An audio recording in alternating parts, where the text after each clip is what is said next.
Hello and welcome to episode 5 of Group Therapy. Today Luke and Sam join us from online sales, as well as Krista from catalog management and marketing here at Euro Optic. My name is Justin, and let's get right into today's episode. Luke, what are we talking about today? Thanks, Justin. Today we are going over hunting shotguns and the different brands that we carry, different uses, everything like that. Sam, do you want to kick us off and tell everybody here what we got on the table, and we can dive into it further? All right, so what we got on the table is we got a CZ 612 down below, pump, and then we have the Super Black Eagle from Benelli, Beretta over under, and then right here, a Benelli Monster Feltro. Sorry about that.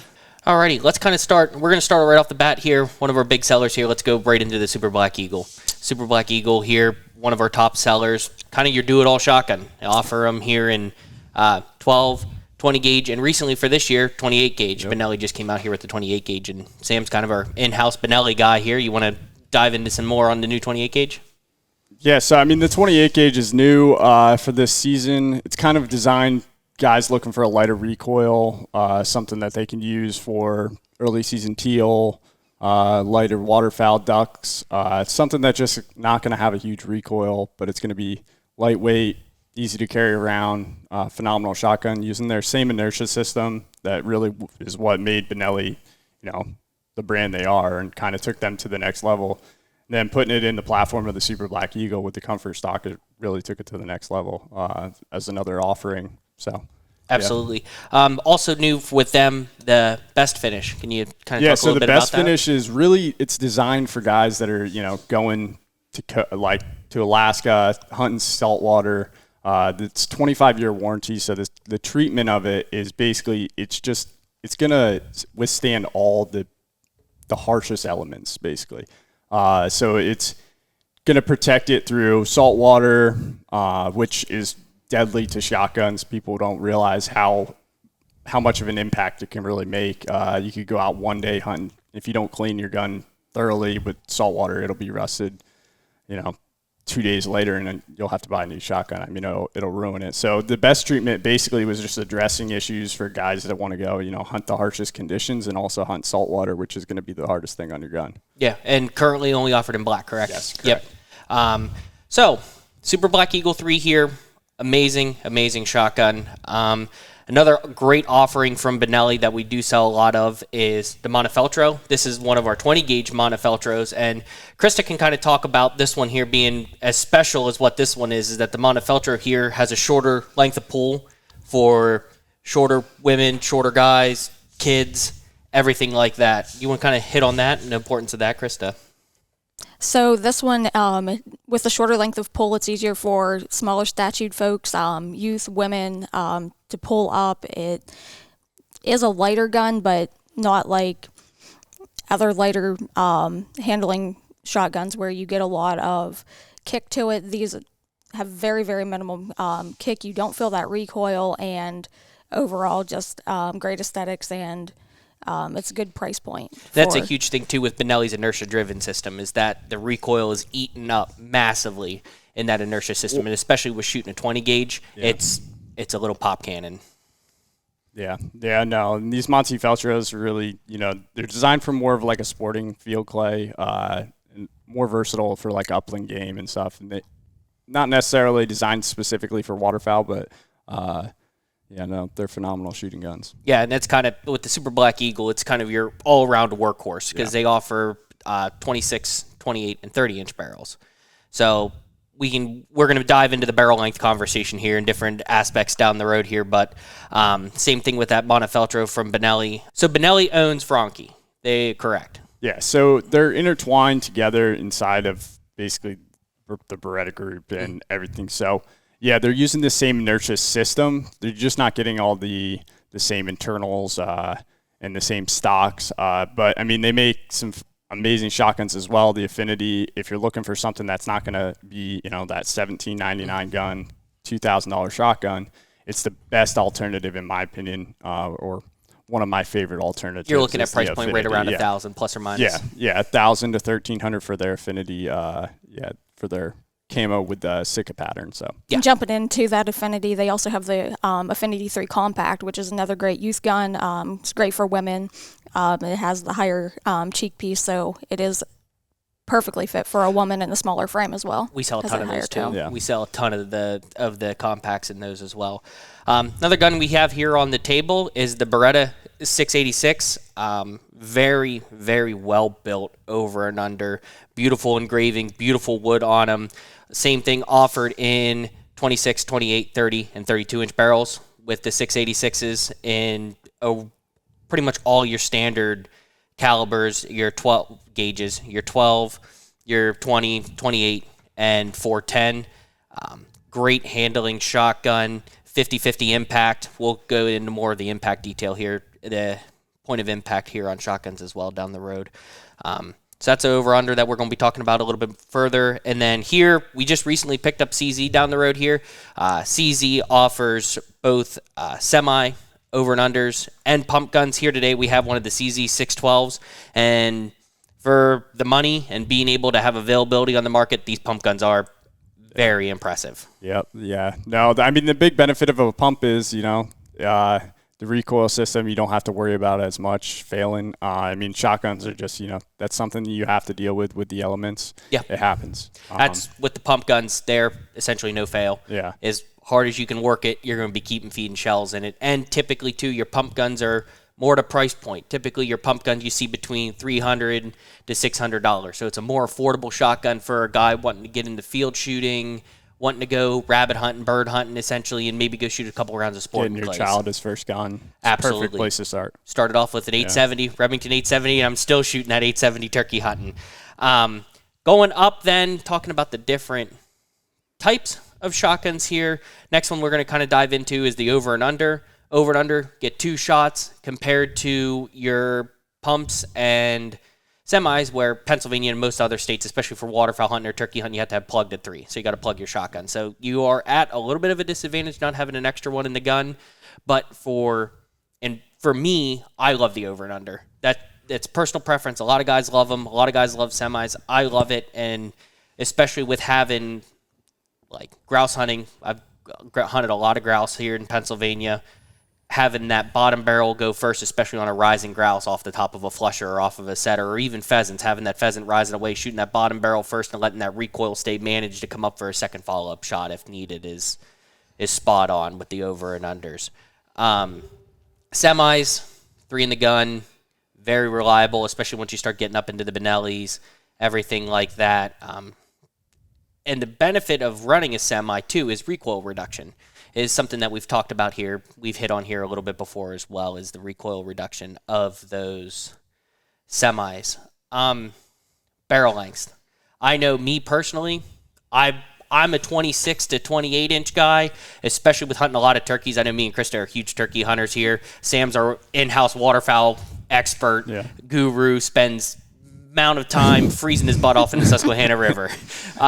So like turkey hunting, I know like me, I'm wanting to run a 22 or 24 inch barrel. I know I'm typically a 24 to 26 inch. Yeah, I like having. I run a 28 inch Super Black Eagle. So yeah, I mean, really, the benefit comes down to 26 to 28. You're not going to see a huge difference, but there's some big benefits to like a 26 inch when you're turkey hunting. I mean, it's more compact. You can hide it a little bit better. The other benefit that I've noticed over the years is that if you're in a layout blind or if you're in an A-frame, it's a little bit more compact, so you can kind of move it a little bit easier. I personally went with the 28 just because I felt the swing was a little bit more, absolutely, just balanced better for me, and I really didn't mind the extra 2 inch of length. I just felt it was more versatile, and I felt like I was more, I could. Especially those more early accurate, seasons when we're getting those teal come flying through their cruise and having that little bit easier lead and smoother is going to be good. It just felt smoother to me. Whereas, I've seen guys hunt with 24s, but I for waterfowl, I would definitely never recommend going under 26 personally. I just think that's too going under that for waterfowl. It's just not a good balance. That's a fair assessment, especially too with turkey hunting most of the time. I mean, turkeys' heads never stop. They're always on the move, but you're typically in a sitting position.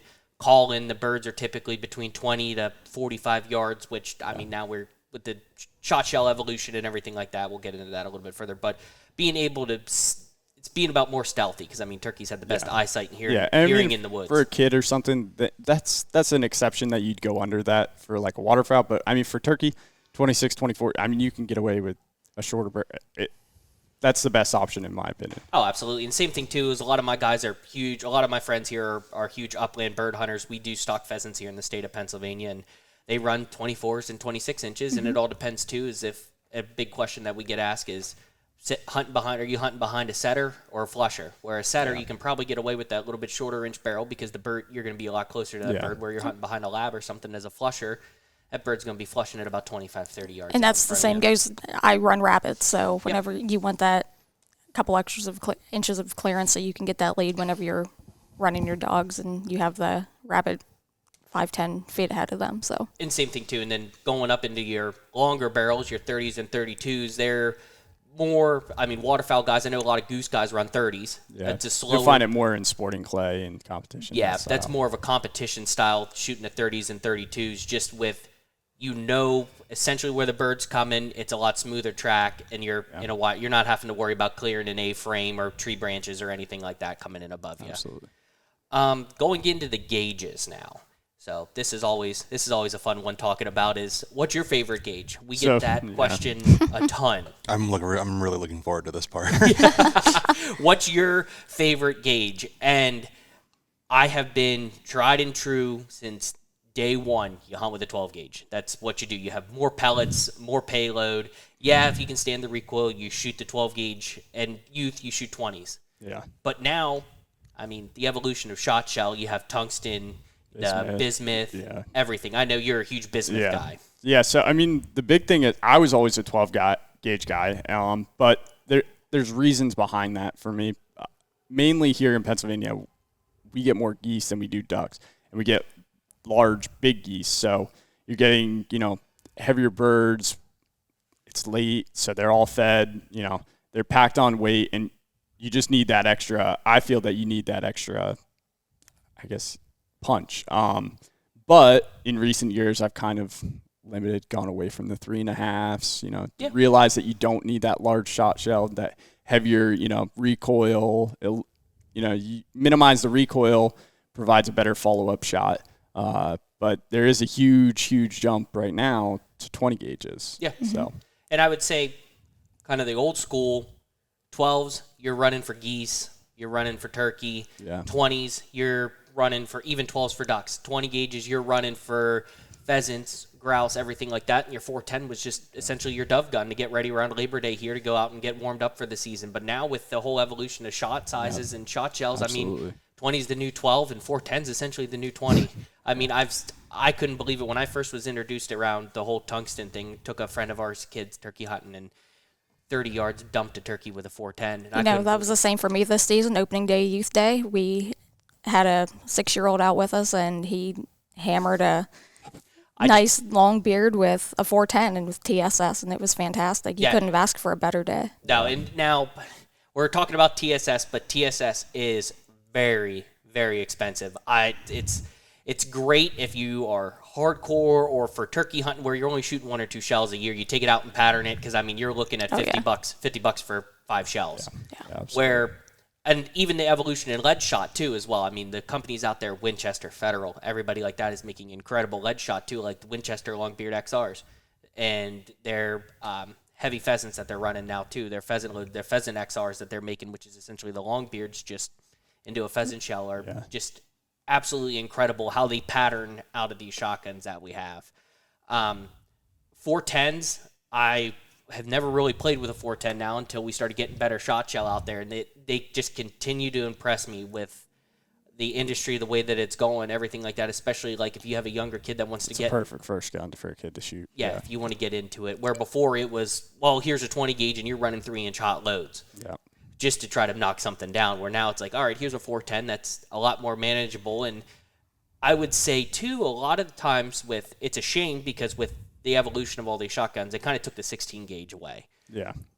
And I'm a personal 16 gauge fan. That is my hands down my favorite. I have dumped a ton of grouse here in the state who shot in the 16 gauge because that for years that was the bridge between 12 and 20. Yep. And now with the upgraded in shells, now it's a shame it kind of took the 16 gauge away, but it did create a revival in the 28 gauge. You're seeing a ton more 28 gauges. Well, look at Benelli. Yeah. Benelli's coming out now with the 28 gauge in their Super Black Eagle 3s. And no one really offered a 28 gauge before, so it's just the evolution of really the smaller Beretta cartridge was essentially size, the only ones, and that was for sporting clays shooting subguns, shooting the subgun matches, and Beretta carried that for them just to keep that going. The smaller shot size right now is huge. I mean, it's the direction everyone wants to go.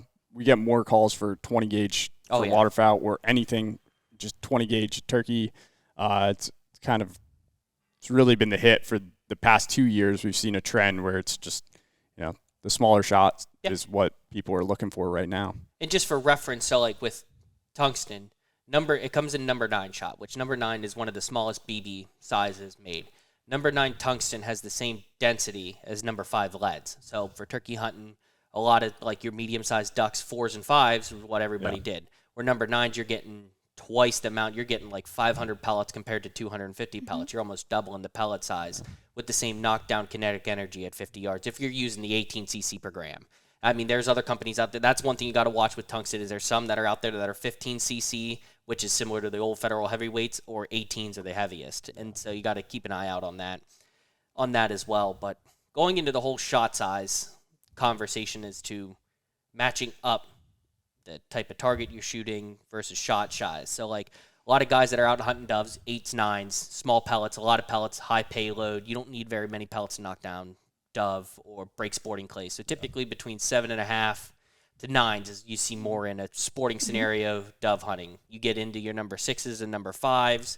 That's more pheasants, grouse, squirrel, rabbit, essentially. Even some number 4s, guys like having the number 4s with just a little bit more oomph behind them. Once you start breaking it down into there, your number 4s are for your medium-sized ducks, your mallards, everything like that. And then once you start breaking down into BB and everything like that, now we're knocking down geese. Yeah, well, that's another thing in the big change is like for me personally, I use bismuth.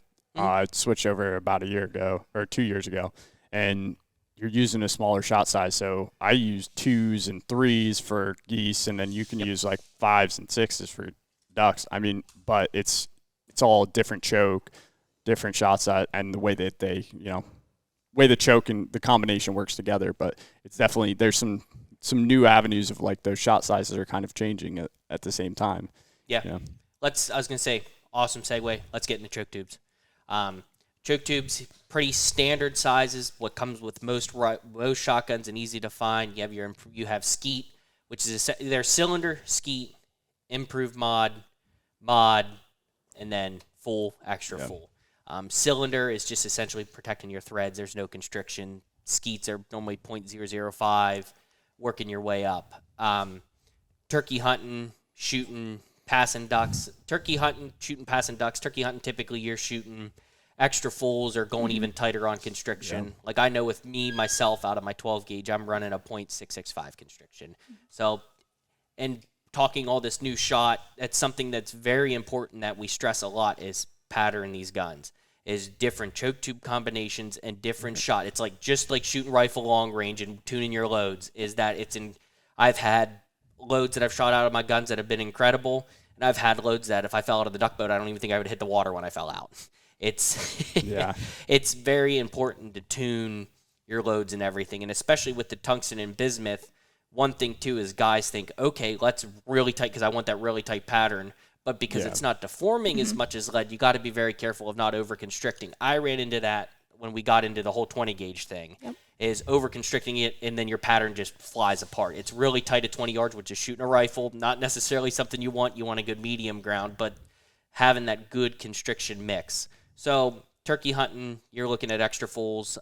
Most trap shooters are shooting a fulls. They're shooting fulls, same thing. I don't know what you're running for passing ducks. Yeah, improved modified or you don't really want the full, in my opinion. I mean, with the bismuth, so a lot of times I will actually run a tighter load just because my pattern was better, but that's from pattern testing my gun. So personally finding the combination that worked right for me and the load that I had. So that's kind of the thing with chokes is that there's so many differences, but you have to really spend some time, checking every distance. It's not just, shooting it once saying, oh, that's good. It's checking it, how it's going to perform at 20 and then how it's going to perform 30, 40 yards. So what the best combination is, throughout that whole range, and kind of find the best that's going to work for every shot you're going to get, not just, one shot that. Yeah. And I know there's kind of been a revival too in over and unders turkey hunting now, with having the different shot, with having tungsten and everything like that. Guys are putting their extra full on the bottom, putting their modified on top. You get that bird that comes in real tight to your decoy, and at 20 yards, you're not going to want to hit him with that extra full, because it's like shooting a rifle. So you click her on top the mod, and you got your bottom barrel at your extra full kind of thing. Yeah, so and same thing too. That's an advantage on top of the over and unders, that you can have multiple choke selections compared to your pumps or semis where it's just one. And I mean, that's just one little checkbox here that you have to look into. But keep going down our choke tube line here. Your modifieds are more for like hunting over dogs, shooting passing birds, everything like that. You're going to throw a wider pattern, and then even closer shots, you're looking at skeet and cylinder. So typically, kind of general rule of thumb, your cylinder and skeets are going to be throwing your best patterns at about 20 to 25 yards. Your improved cylinder to modified, you're looking 30 to like 33 yards. Modified, looking 35, and then your full and extra fulls, you're looking 40 to 45 yards. That's where kind of essentially is what a general rule of thumb. Now, every shotgun's a little different. Everything else is a little bit different there, but that's kind of a good general rule to pull behind everything like that. Point of impacts. We hear that a lot with Benelli. Guys call in and say, hey, my Benelli, it's shooting high for some reason. I don't understand why it's shooting high. Most guys here with shooting don't understand why, and it's point of impact. Benellis are 55, 45 point of impact, so kind of breaking down what point of impact is as you're lining your mid bead with your front bead going through, is that typically a 50-50, you're going to be lining all the dots up, put it in the center mass of your bird, clay, whatever, touching it off. Where a 45, 55, you're going to be just below center line. So that's where the pattern issue's coming into, where a lot of some of your over and unders, everything with the higher vented ribs are 60-40s. And that's what I'm very familiar with on the sporting clay side of things shooting. I love the 60-40 pattern so that I can just be right on the base of whatever I'm shooting at. I can still see a full picture. And then this is very niche, is trap shooters shoot a lot of 70-30 because you're shooting straightaway birds, everything like that. So you can get away shooting 70-30, but trying to shoot a passing across with a 70-30 is very tough because you're trying to undershoot plus try to lead, where your 50-50 is your most common. Yeah. That's what you're going to see, but that's something to look into when looking at your shotguns is, hey, what's the point of impact? Like, check in with the manufacturer, look at different models, because different models from different manufacturers also offer different point of impact, and it's all, that boils down to personal preferences. Yeah. Also the scenario that you're in. I mean, Absolutely. I notice a huge difference from hunting waterfowl than going to hunt turkey, and the way that you're kind of using your shotgun is just going to change, and your point of impact or your aim kind of adjusts to the situation. Whereas I'm fine aiming at the bottom on waterfowl, but then with a hunt turkey, it just feels different. It feels like you're aiming at a totally wrong Feels like you're aiming down but at the it's just beard knowing your gun, and checking it, patterning it, figuring that out as your point of impact. Same thing. The big thing when you're checking shotguns is fit, because a lot of them don't have adjustable comb or adjustable length of pull. They're add-ons, everything like that, and everybody's going to fit different. So that is one thing that I do really stress, is try to get your hands on them, throw them up, see how it is. It should be a quick, easy throw-up length of pull. I mean, one nice thing is there's plenty of guys that it's a super easy that if you need to cut off the stock a little bit or everything like that, and being able to get that good cone fitment. Add add different butt stocks, anything, spacers. There's a lot of different ways to do it. Speaking of what you were just talking about, I know obviously it's very common for adjustable cheek height on precision rifles. Is cheek height is it just as important in shotguns? Absolutely. It is, yeah.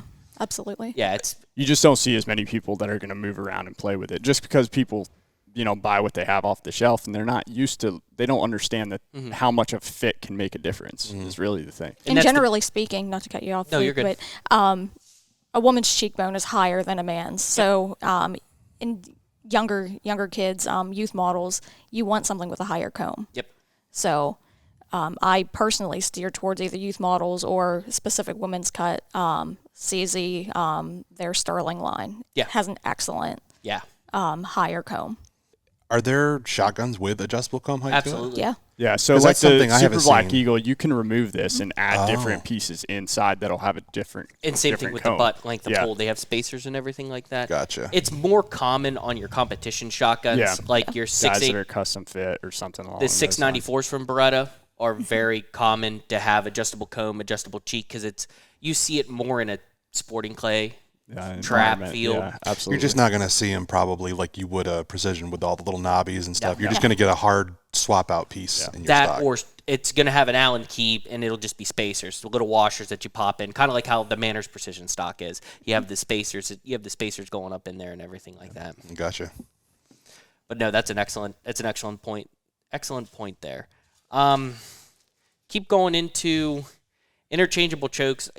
Most shotguns now have interchangeable chokes. That's kind of an older school thing on a lot of your older shotguns. When you bought, especially like Browning humpbacks, the old A5s from Belgium, everything like that, it was what you got in the barrel. It was a modified or a full barrel. Now most modern shotguns are having the interchangeable chokes. And there's factory chokes. There's guys out there making custom chokes, Briley, Kicks, Indian Creek. I'm a huge Indian Creek fan, but I use a lot of them. I have Kicks, I have Briley's. They are all great, and that's breaking down into ammo testing and choke testing too. Is just because it shoots good out of one of your other guns does not mean it's gonna rock and roll. And it doesn't mean it'll fit your other gun too. That's a big thing to factor in. Absolutely. We kind of brushed over here our different types of hunting here. I know we're all pretty versed in different disciplines and everything like that here with the shotguns. But it's nice to be able, when it's coming to buy a shotgun, is same thing with buying a precision rifle to get into long-range shooting. What are you mainly going to use it for? Are you mainly a waterfowl hunter? Are you mainly turkey hunting? Do you want kind of the best of both worlds? What's your budget? Everything like that. I would say, in personal preference, your Super Black Eagle we've hit on it before, your Super Black Eagle is kind of the jack of all trades. Mm-hmm. Great, reliable, and it's the same thing too with a pump. Your pump guns are your jack of all trades guns, jack of all trade guns as well. With your over and unders here, it's a little bit more niche, I would say. Not necessarily, but a little bit more. Mm-hmm. You're going to see it more on upland hunting. You're going to see it more on the sporting clay course. You're not going to see guys out, in a blizzard hunt geese or ducks or something with an over and under. It's not going to be very common to see. Another brand that we didn't touch on that we do carry, and I just wanted to touch on them real quick, is Stoeger. Stoeger is hit, and same thing with the Benelli. Yeah, absolutely. I mean, from a budget model, it's great for semi-auto. I mean, so I've hunted with guys that, they love theirs. It's not going to feel the same as, your Benelli where all the high-end features, it may feel a little bit heavier, but, I mean, it still runs an inertia system, which at that price point, an inertia-driven system is not very common to find under $1,000, and theirs is phenomenal. Yeah, it's a great first semi-auto shotgun. If you want to really get into the semi, don't want to, get away from the pump, that's a great place to start. And Stoeger is still one of the last brands to offer a side-by-side. Yeah, that is. You don't see too many guys shooting the old side-by-sides anymore, but Stoeger is one of those brands. If you still want a side-by-side at a good price, they're... Yeah, it's a phenomenal option. I've got the only shotgun I own, my first, because I wanted to do it all shotgun when I got into it like 4 years ago.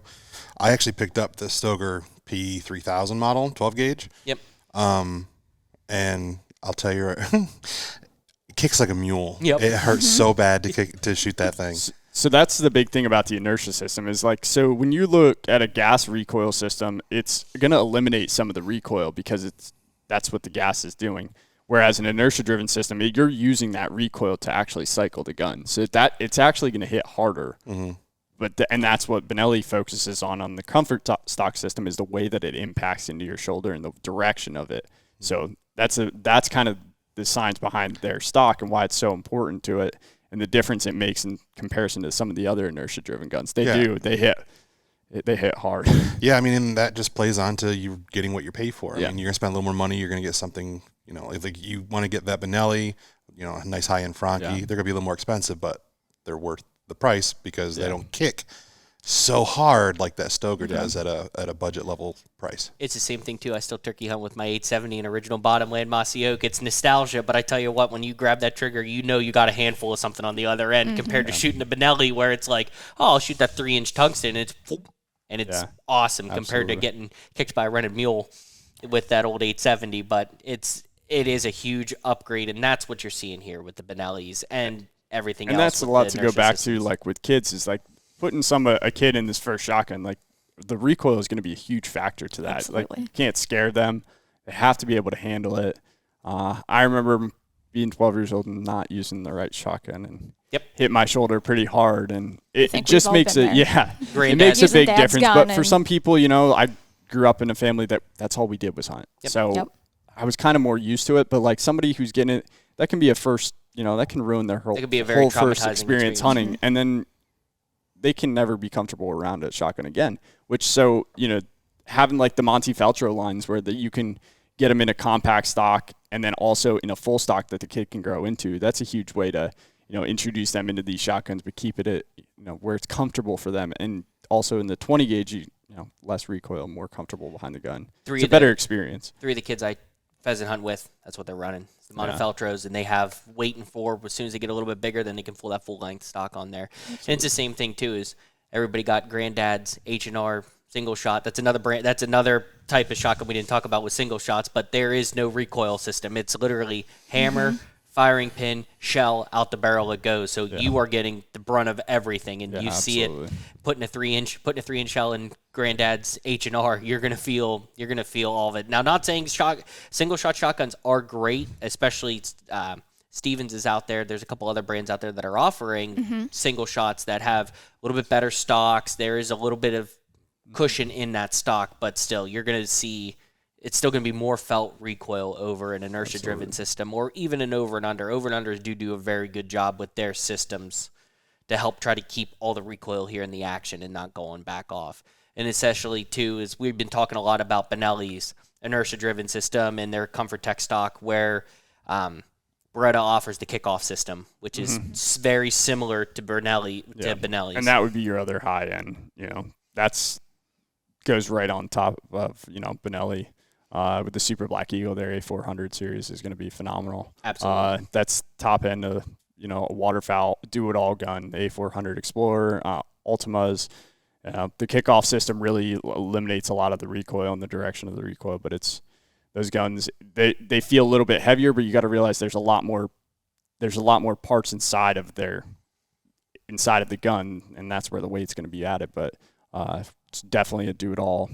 And that's another thing, too. Are you walking the pheasant fields all day, walking behind your dog, or are you just hanging out in the duck blind, or just going down the sport and clay course or something like that? So that's another thing to and the weight affects the balance of the gun and how it feels. There's a lot of factors. I mean, that's why it's so important to come into the store if possible, and hold these guns. Yep. I mean, it makes a huge difference for your fit and just to get comfortable behind them and see the difference. I love the CZ Redhead Premiers and their Drakes and their over and unders. That's another great over and under shotgun as well for price point. I mean, you're looking at a $2,500 Beretta here, where you're looking low thousands, a little under with the Redheads and the Drakes and everything like that. So for a great starter over and under, and it's the same thing too.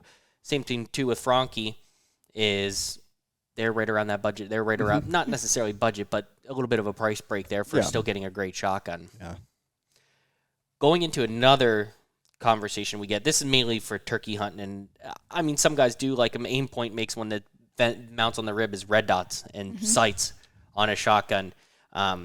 Either here you have a bead, just a simple brass or a white bead on your CZs, or steel bead on your Berettas, or on your Super Black Eagles, you got fiber optics.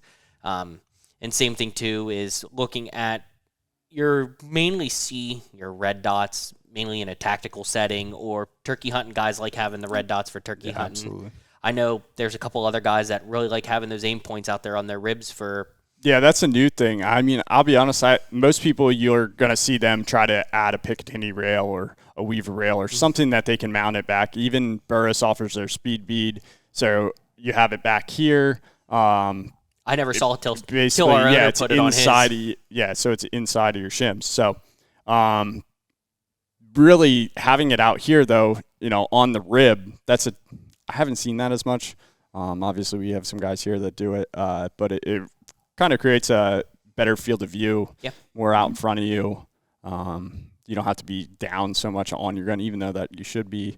But yeah, it's more towards the turkey guys if you're adding a red dot to a hunting. But you have to know, it's important to make sure your shotgun can take it. There's even 2 shotguns that, here with Benelli, they got rid of their mid-bead. Yeah, so that's a big question we get is why doesn't my gun have a mid-bead? But I believe it was a year or 2 years ago they stopped adding that to their guns. Really, I don't notice it as much. You don't really focus on the mid-bead, especially in waterfowl situations. You're kind of swinging with the gun and leading them with their, but the mid-bead is definitely a question that we get asked. Why doesn't my gun have a mid-bead? But just so everyone knows, it's not on there anymore. That's something they have taken off their gun or eliminated on the rib. So being new again, the shotguns mid-bead, is that limited to just that manufacturer? No. So I'm not very familiar with mid-beads. So this gun, for example, like the Montefeltro still has a mid-bead, and you're aligning both of them. It's just giving you another reference point. But they felt that it wasn't necessary and it wasn't really being utilized enough, I think. Yeah, most people are getting away from the mid-bead just with the style of shooting and everything like that. There's still a lot of people that do really like them. Like here, this CZ doesn't have a mid-bead on it, but this 686 does. No. Nope. Doesn't. This does. Oh, the Montefeltro. Yeah. So how, with the red dots people are using nowadays, is dot size important with shotguns? Or is it a preference? It's mainly a preference thing. I know most of the guys that I recommend for turkey hunt, I do recommend because it's not mainly about quick target acquisition, like on a pistol or something like that. So I do recommend like a 3 MOA or a 2.5. Yeah, you can get away with the smaller. Especially too on a small turkey head through some brush out at 45, 50 yards. You're going to want that smaller because you're going to have time to locate the bead and everything like that. Where like on a beginner handgun, you're going to want a little bit bigger dot because it's a fast target acquisition and you're shooting something at 10 yards, 15, 20 yards at max essentially. So having that smaller MOA dot size not saying that a 6 I would MOA definitely recommend, 3.25, somewhere around that range. Yeah, that's what I always recommend is that smaller dot on shotguns for turkey hunting, essentially. Given the size of the bead that comes with your shotgun, it makes sense. Yeah. Most of your, and you can upgrade the size of your beads, everything like that. There's a ton of different companies out there that you can always do upgrades and everything like that out there. Yeah, because that's one thing, too, is if you want to look at a red dot, that's another question that we get asked a lot is, how do I mount it if my gun's not drilled and tapped? Yeah. One option is the Burris Fast Fire. You take your buttstock off, and it mounts here through that lug, and then it mounts right there. I do really like that system. That's one way to go if you don't want to drill and tap your shotgun. A little bit more, it's just making sure you can find, a correct fit for your gun. So they're a little bit more difficult to find, but in comparison, usually you're going to have to see a gunsmith for most guns for red dots. Yeah. So, and they're going to have to drill and tap your gun. But that's something to add a red dot. It's really important to have it done correct, but I do recommend it. It definitely can make an impact, especially for a first-time shooter as well. I mean, having a red dot on a gun makes it a lot easier for a kid you feel like they're accurately, aiming down at a turkey specifically. And not even kids, older folks, folks with disabilities, different things. My father-in-law's disabled, and that's a huge I think it definitely makes you more accurate for turkey hunting. In terms of gunsmithing, too, I feel like what's needed to do that is probably one of the most inexpensive things you can get done. Yeah, absolutely. It's just a tap. Drilling and tapping is super easy. Most gunsmiths will. Yeah, you could pretty much have anybody do it. Now, when it comes to like what we were talking about earlier, everything like that, like fitting a shotgun, that's a very niche gunsmith. It's like going to your top long-range gunsmith kind of thing with the whole shotgun side of things is finding your guy that's a shotgun shooter himself, and because he knows how to look, to feel, everything like that. You'll find that more like the Blazers, the Berettas, and Creek guys they're also using, a lot of them are getting custom fit too. If you're a really, really serious shooter, to make it just fit absolutely perfect for you, which we can do modifications as far as like what we order, but it's a very limited. And that's another thing too with question. Another unique point here with shotguns is that is with triggers and everything. Most triggers in your shotguns are set up for hunting scenarios, so don't expect to pick one up and it's going to be a 5 to 10 ounce match trigger. Yeah. They're pretty much coming in at 2 to 3 pounds on a good gun. I think you don't. Yeah, that's one thing. Though. I don't think you want too light of a trigger No. on a shotgun, especially on a semi, because it's going to go off and then it's going to go off Again and again and again. Exactly. That was just kind of. Sometimes we do get that question a little bit. Is like, well, how's the trigger in them? Essentially, so you're looking at good guns, your good higher end guns. You're looking probably 2 to 3 pounds. You start looking up maybe sometimes 4, 5, 6 in some of your other brands. So I want to back up a little bit. Earlier we were talking about the different gauges. You got your 12, your 20, 410, which was something I started on. Now I see a lot. I'm not a big. I've never been waterfowl hunting. I've done turkey hunting a couple times. I'm interested in pheasant and that kind of stuff.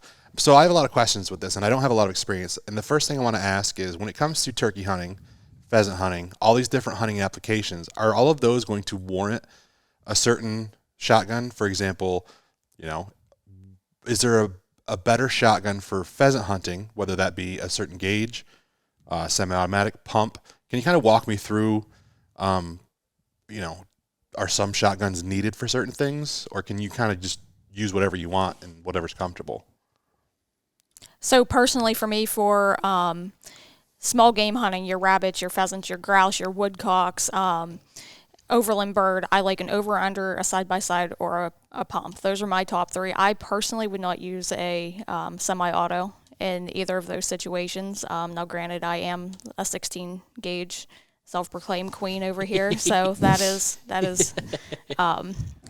my go-to, and I stick to my 70-year-old Ithaca, but yeah, absolutely, and that's the same thing too. As you're looking at over your upland bird hunting, you're going to mainly see, especially now, 20 gauges, 16s, 28s for hunting grouse, pheasants. Pheasants out Midwest, you see guys running 12s because you're on big open country, where most of our pheasants are all stocked here in Pennsylvania. You're hunting small CRP fields, everything like that. So a 20 gauge is going to be awesome for you. But out Midwest, where you're hunting massive CRP and cornfields, that 12 gauge to reach out there a little bit further and everything like that. And I know especially too, I don't like picking BBs out while I'm trying to eat. So, yeah. But over and unders, your pumps, everything like that, side by sides. Me personally, I'm not a fan of hunting with semis, especially upland hunting, just for the sole fact of you're hunting with a lot of other people. There's dogs downrange, everything like that. That's just a little bit of a personal preference on my end, is why I don't like hunting semis with that. And then going into more and less your turkey hunting, most turkey hunting is kind of boils down to personal preference, but turkey hunting most of the time you're either going to see a pump or a semi. That's 95% of the time that's what you're going to see. You're going to see a pump gun or a semi. I know with me, I'm still hunting with a pump gun, but I do hunt with semis. I got kind of onto that 20 gauge kick here and have a 20 gauge semi that I've been playing with, which I do really, really like. It allows for quick follow-up shots, and sometimes turkey hunting, those heads don't stop. And if you're at 35 yards and you dump one, next thing you know, he's looking back at you. It's nice to be able to, there's another one ready to go that you can top him off. Or, you practice with your pump gun, you can get pretty fast with them. You're going to see majority 12 gauges. Your majority 12 gauges hunting turkeys. Now, we hit on that with shot sizes and everything like that, 20s, 410s, everything, but going into waterfowl, I'll kind of let with waterfowl, I think your first thing is you're going to jump in is most people that are going to start with a pump, but everyone pretty much wants to move towards a semi. And just because, geese and ducks are flying in, they're flying quick, and your first shot, is always going to be your best, but your follow-up shots are always going to be super important. But those birds are trying to get out of your spread. So having a faster follow-up. The other thing is then you get into, guys hunt snow geese and they want to be able to hunt, there's thousands of birds are coming in, so they add or extensions and stuff like that. And then you end up with 6, 7 shots, and, you want to make as many as you can in a quick time period. So that's where the semis come in. But the other thing is that you'll also see that most of the semis that waterfowl guys are going to use are going to be synthetic guns, where as you'll find a lot of these guys that are using for upland and stuff, they'll have wood finish stocks. There's a lot of reason behind that, and mainly it's because of the weather and the elements that you're kind of throwing these guns at. the waterfowl guns are going to be in some of the harshest conditions. I mean, that's when the migration starts during, the coldest days, and that's another factor to look at on your semis is that what kind of gun is it? Is it a composite stock or a wood stock? And that's the same for turkey hunting too. Yeah. You don't want grade A satin, That stock on shiny your turkey finish. gun, because the turkey's going to spot that a mile away. You can be as tucked in as you can be, and that's going to catch their eye. Yep, satin glossy finish is a big no-no for turkey hunting, is having that very shiny finish, shiny barrel, because they'll pick that up at 100 yards, and you had no idea that turkey was even coming in through looking for you. More competition style. In your competition styles, your trap, skeet, sporting clays. I mean, trap, you have singles and doubles. A lot of the single guys, I mean, hardcore guys, they're running single shot BT99s or Krieghoffs, stuff like that. But you see a lot of over and unders, especially with going and shooting doubles or sporting clays. It's typically 1 to 2 shots. So you're seeing your over and unders, and a lot of the times too is your higher end over and unders and stuff like that.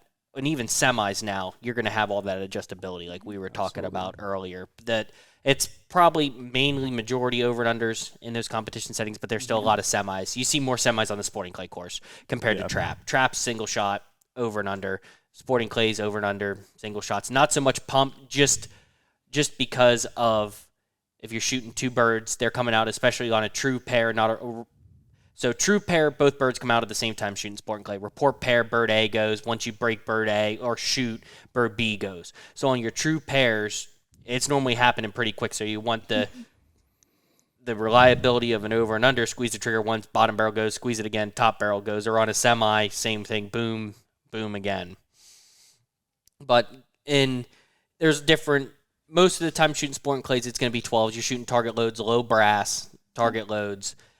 That's another thing, too. Typically, your target loads are going to be low brass, and your hunting loads are going to be high brass. That's kind of another thing, too, when looking at buying shot shell and everything like that. And essentially, your low brass is going to be like a small rifle, small pistol primer for my rifle guys out there, and shooting high brass is going to be like large rifle magnum. Has a little bit more payload, a little more powder, has a higher pressure compared to your lows that don't go as far. They're made mainly target shooting or up close, hunting squirrels, rabbits not very far, where your high brass has more energy behind them. So, I mean, what it really comes down to, in my opinion, is getting, for a hunting situation, get the gun that fits your budget, but it doesn't have to be the highest end gun, to fit the situation. There's a lot of guns out there that you can use across multiple different avenues, or, hunting situations specifically for turkey, waterfowl, upland. Get a gun, your first shotgun, address your situation, but having something that's versatile that you can kind of figure out, and just to get you into the game of shotguns, and have it doesn't have to be the high end, semi, or it doesn't have to be an over under. It's whatever can kind of fits your budget and gets you into the game of shotguns, and then allows you to go out there and hunt. There's been plenty of games and plenty of clay busted with your old pump shotguns. Absolutely. Yeah, the last thing you want to do is spend all this money on a really high-end shotgun because, people said this is the best shotgun. Yeah. Turns out you really hate sitting out in the woods in the rain, waiting for a turkey, and you just wasted all that money. Yeah. So my like I said, I've got that Stoker that I started with. It was entry level. It's got some shortcomings, but for me, that was the best overall gun to just get into. If I wanted to start, shooting ducks, turkey, it's not the most optimum weapon for some applications, but it'll work. It'll get me into it. And if I start to enjoy it, that's when I start looking at upgrading and getting a more focused shotgun on what I'm doing. Especially, it depends on how much you're using it. For me personally, the reason I went with the Super Black Eagle is I had a gun that, it was a semi, but if I didn't clean it every time I hunted, it failed the next time out. Whereas my Benelli, I recommend cleaning it, but I don't have to clean it every hunt. And some of the conditions that we hunt in for waterfowl is, you're laying in a layout blind, and the layout blind's got 3 inches of water in it. Yep. And it's just mud in the field, and it hasn't stopped raining, or there's snow. And, that's why I spent the money I did, because I needed something as much as I was hunting that was going to perform every single time. Whereas, somebody that's going out once a year, they don't have to have the high end. Get whatever you can afford that gets you, just out there enjoying the outdoors and enjoying your shotgun. Absolutely. I think that's a good place to stop. I think we covered a lot of bases. If anyone has any questions from today's episode, you can actually write us in at GroupTherapy@eurooptic.com. We'll do our best to try to retroactively answer those with upcoming episodes. But yeah, thank you guys for coming in and kind of educating myself and everybody else on shotguns. Absolutely. Thanks for having us. All right. Thanks, guys.